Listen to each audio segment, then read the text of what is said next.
म्हणून मी सांगत असतो की ज्या व्यक्तीजवळ उत्साह नाही, एकतर त्याचं शरीर रोगीट आहे किंवा मन रोगीट आहे. म्हणून एखाद्याला विचारलं, काव काय चाललं, दिसत नाही का, काव काय करता, दाड्या करतो, काव कुठे चालले, मसनात चाललो. मग त्याला आम्ही गमतीनं म्हणत असतो, तब्येत तर ठीक आहे ना. कारण एकतर मनुष्य तब्येत ठीक नसल्यानंतर व्यवस्थित बोलत नाही, शारीरिक स्वस्थता व्यवस्थित नसल्यानंतर व्यवस्थित बोलत नाही, दुसरं मानसिक स्वस्थता व्यवस्थित नसल्यानंतर व्यवस्थित बोलत नाही.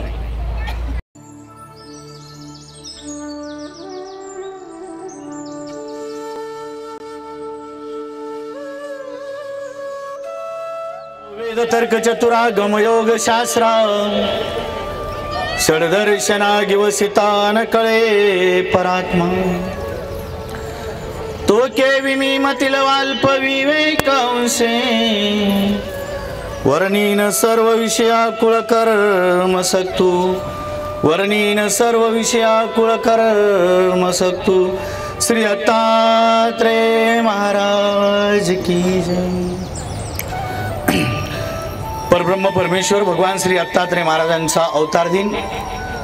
या अवतार दिनानिमित्त उपस्थित असलेले आजच्या कार्यक्रमाचे अध्यक्ष आमचे परमस्नेही अविरत बाबाजी कोटी, त्याचप्रमाणे परमपूजनीय आदरणीय श्रद्धेय ज्यांनी सुंदर असं मंदिर बांधलं असं प्रज्ञासागर बाबाजी, परमपूजनीय आदरणीय श्रद्धेय पेनोळकर बाबाजी, आणि आत्ताच ज्यांचं सुश्रवण झालं असं परमपूजनीय आदरणीय संतोषमणी शास्त्री, परमपूजनीय आदरणीय श्रद्धेय कन्नड निवासी देबेगावकर बाबाजी, परमपूजनीय आदरणीय श्रद्धेय विश्वनाथ बाबाजी, भाविकराज बाबाजी,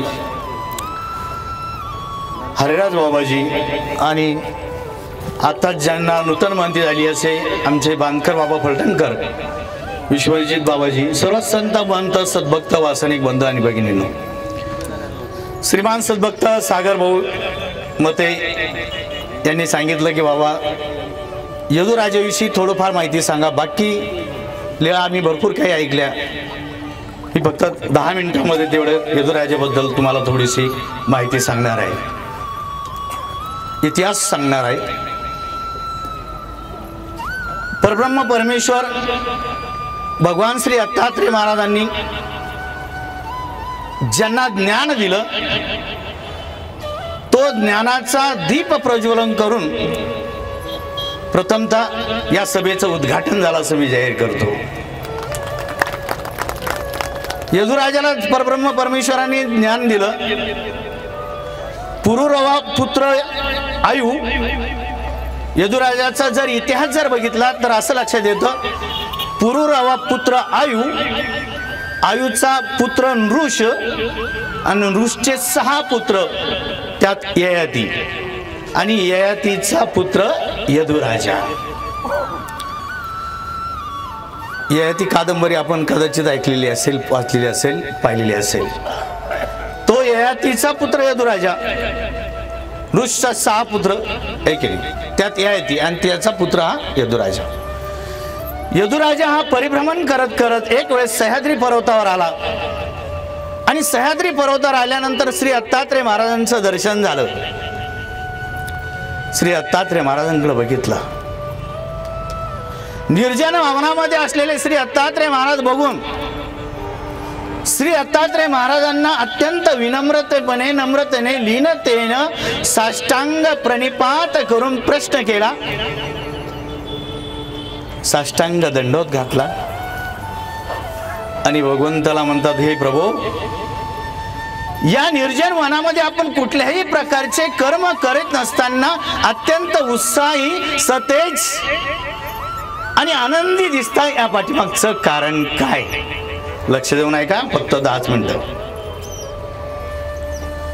कारण संसारिक जीवनामध्ये प्रत्येक मनुष्य हा धनी असो निर्धन असो, हा दुःखी आहे. आयु, सत्व, यश, धन, प्रॉपर्टी, वैभव या असे पोटी धर्म, अर्थ, काम या तत्व जिज्ञासेमध्ये प्रवृत्त होत असतो. आपण कुठल्याही प्रकारची, कसल्याही प्रकारची कर्म न करता किती सौभाग्यवान आणि आनंदी दिसता, कुठल्याही प्रकारची कसल्याही प्रकारच्या कर्मामध्ये रत न होता तरी देखील आपण उत्साही, आनंदी आणि प्रसन्न दिसता, याच्या पाठीमागचं कारण काय? आपल्याला बघितल्यानंतर आपल्या शरीर कांतीवरून व चेहऱ्यावरून, तेजस्वी अशा चेहऱ्यावरून असं दिसतं की आपण उत्साही, आनंदी आणि प्रसन्न दिसता, याच्या पाठीमागचं कारण काय? प्रश्न समजला? त्यावेळेस भगवंतांनी उत्तर दिलं, हे राजन, तुम्ही अत्यंत जिज्ञासापूर्वक, तुमच्या ठिकाणी जिज्ञासा आहे, श्रद्धा आहे, भाव आहे. श्रद्धावान लभते ज्ञानम. ज्याच्या समोर जवळ श्रद्धा असेल, भाव असेल, श्रद्धा असेल, तेच ज्ञान ग्रह्य करण्यास, ज्ञान सांगण्यास तो आणि ज्ञान घेण्यास तो प्रवृत्त असतो. तू श्रद्धा संपन्न आहेस, म्हणून राजन तुला हे ज्ञान मी थोडक्यात सांगणार आहे. श्री दत्तात्रय महाराजांनी हे सांगितलं, हे राजन, मी 24 गुरु केले. 24 गुरु केले म्हणजे प्रत्येकाकडून मी काही ना काही गुण घेतले. मी 24 गुरु सांगत बसणार नाही, कारण 24 गुरु तुम्ही बरेच वेळेस ऐकलेले. मी काही ना काही घेतलं प्रत्येकाकडून, आणि प्रत्येकाकडून काही ना काही घेता येतं. क्रिकेट, संदीप पाटील म्हणून क्रिकेटर होते. पत्रकारांनी त्यांना प्रश्न केला, तुम्ही कॅच खूप सुंदर घेता म्हटले. म्हटले कॅच घेण्यासाठी जे पाहिजे ना ते तुमच्या जवळ पाहिजे. त्यावेळेस त्यांनी खूप सुंदर उत्तर दिलं, बॉलरनी बॉल टाकल्यानंतर, बॅट्समनना मारल्यानंतर क्रीजवर पडण्याआधी प्रत्येक बॉल ही कॅचच असते, परंतु आपण त्या जागेवर नसतो म्हणून ती कॅच ठरत नाही. प्रथमतः आपण सगळे जागेवर आहात ना? प्रत्येक बॉल ही कॅच असते, परंतु ती घेता आली पाहिजे. आपण त्या जागेवर नसतो, आणि कॅच घेण्यासाठी जे तुमच्या जवळ पाहिजे ते पाहिजे. तुम्हाला सूर बरोबर मारता आलं पाहिजे, जजमेंट तुम्हाला घेता आलं पाहिजे, बॉल खाली येता आलं पाहिजे, सिग्नलच्या रेंजच्या पलीकडे जाऊन सुद्धा, उडी मारून सुद्धा विश्वकप हातामध्ये घेता आला पाहिजे. त्यासाठी तुमच्याजवळ जे पाहिजे ते पाहिजे. त्यासाठी भगवंतांनी सांगितलं, तुमच्या जवळ गुणग्राहकतेसाठी काय पाहिजे? श्रद्धा, विचार, विवेक, जिज्ञासा, या गोष्टी तुमच्याकडे पाहिजे. उत्साह पाहिजे, प्रसन्नता पाहिजे, आनंदी पाहिजे. नाही आपल्याजवळ ती गोष्टी नसते, आपल्याजवळ उत्साह नाही. म्हणून मी सांगत असतो की ज्या व्यक्तीजवळ उत्साह नाही, एकतर त्याचं शरीर रोगीट आहे किंवा मन रोगीट आहे. म्हणून एखाद्याला विचारलं, काव काय चाललं, दिसत नाही का? काव काय करता? दाड्या करतो. काव कुठे चालले? मसनात चाललो. मग त्याला आम्ही गमतीनं म्हणत असतो, तब्येत तर ठीक आहे ना? कारण एकतर मनुष्य तब्येत ठीक नसल्यानंतर व्यवस्थित बोलत नाही, शारीरिक स्वस्थता व्यवस्थित नसल्यानंतर व्यवस्थित बोलत नाही, दुसरं मानसिक स्वस्थता व्यवस्थित नसल्यानंतर व्यवस्थित बोलत नाही. म्हणून माणसाच्या जीवनामध्ये उत्साह असणं अत्यंत गरजेचं आहे. माणसाच्या जीवनामध्ये उत्साह जर नसेल तर त्याचं एकतर शरीर रोगीट आहे किंवा मन रोगीट आहे. मान मिळण्याची आशा दुरापास्त झाली म्हणजे माणूस निराश होतो, आणि त्या निराशाचा परिणाम नैराश्यामध्ये होतो, आणि नैराश्याचा परिणाम चिंतेमध्ये होतो, आणि चिंतेचा परिणाम म्हणजे त्याचं मन आणि शरीर रोगीट बनतं. मन आणि शरीर त्याचं रोगीट बनतं.